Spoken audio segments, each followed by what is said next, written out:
Well, what's going on with Dignitas, man? We've been practicing hard, and we're synergizing well, and we're all playing pretty good. So that's good. That's good. So talk to me about then you, because you've come into the scene pretty new. I know you've competed before on the likes of Legion. Tell me, like, sort of your transition now back into the competitive scene. Honestly, the transition wasn't too hard because I was recently on Azure Cats, which was probably 6 months ago or so, and we were practicing as much as a normal LCS team was, so transition wasn't too bad. Yeah, and it's been interesting, though, because you guys had the rough start to the season. A lot of people were talking about how Dignitas was just going to fall, all kinds of terribleness in this LCS season, and now you're on this big winning streak. What's the chemistry been like within the team to make that happen? Honestly, after the losses, no one really took them too hard. We just kind of knew what we had to do to win. So the chemistry's been good. We've all been really friendly. It's a good atmosphere to be in, for sure. And as far as yourself in the top lane, now that this is your first split in the LCS, what's it been like playing against the other top LCS top laners? It's been good. They're all really talented. Everybody gets their little hate every once in a while, but it's I think everybody's a good player. That's why they're here.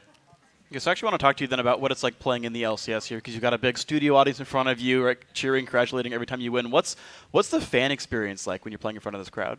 It's good. I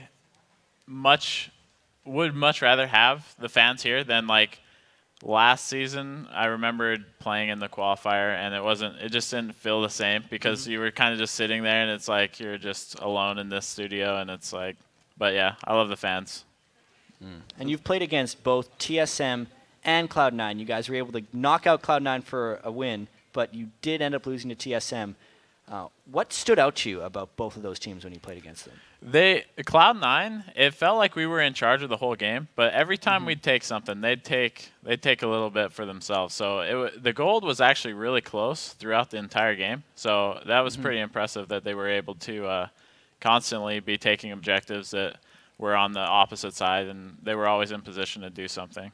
Yeah, and in the top lane in those games, Balls versus Dyrus, who was the more difficult one to play against?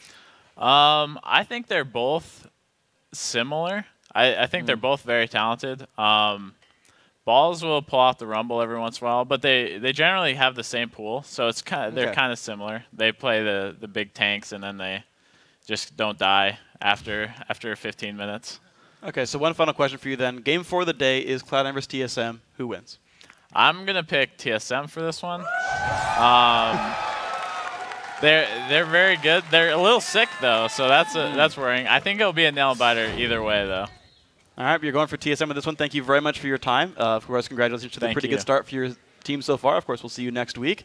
But, guys, we got games going on. We're just minutes away from Game 1, XDG versus Counter Logic Gaming.